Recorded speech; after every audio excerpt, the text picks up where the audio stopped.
Galatians chapter 2. Our liberty in Jesus. Free from the law.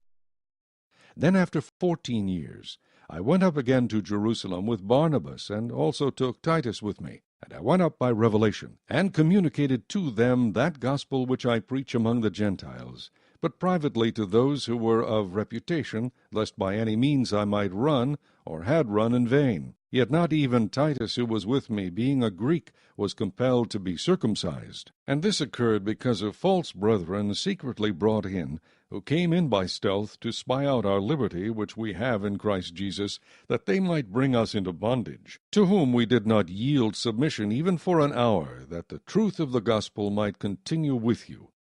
But from those who seemed to be something, whatever they were, it makes no difference to me. God shows personal favoritism to no man.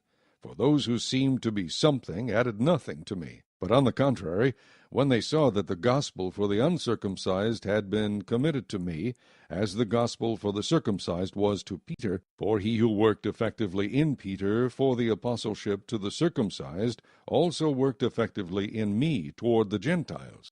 And when James, Cephas, and John, who seemed to be pillars, perceived the grace that had been given to me, they gave me and Barnabas the right hand of fellowship, that we should go to the Gentiles, and they to the circumcised. They desired only that we should remember the poor, the very thing which I also was eager to do.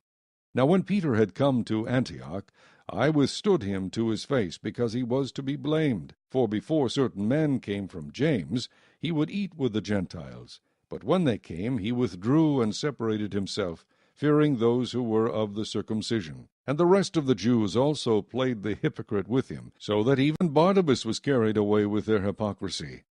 But when I saw that they were not straightforward about the truth of the gospel, I said to Peter before them all, If you, being a Jew, live in the manner of Gentiles, and not as the Jews, why do you compel Gentiles to live as Jews? We who are Jews by nature, and not sinners of the Gentiles, knowing that a man is not justified by the works of the law, but by faith in Jesus Christ, even we have believed in Christ Jesus, that we might be justified by faith in Christ, and not by the works of the law.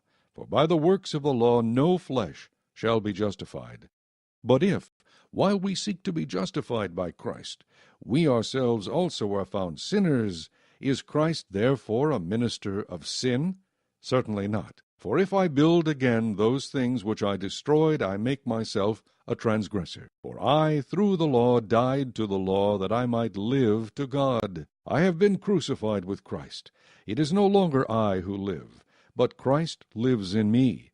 And the life which I now live in the flesh, I live by faith in the Son of God, who loved me and gave himself for me. I do not set aside the grace of God, for if righteousness comes through the law, then Christ died in vain.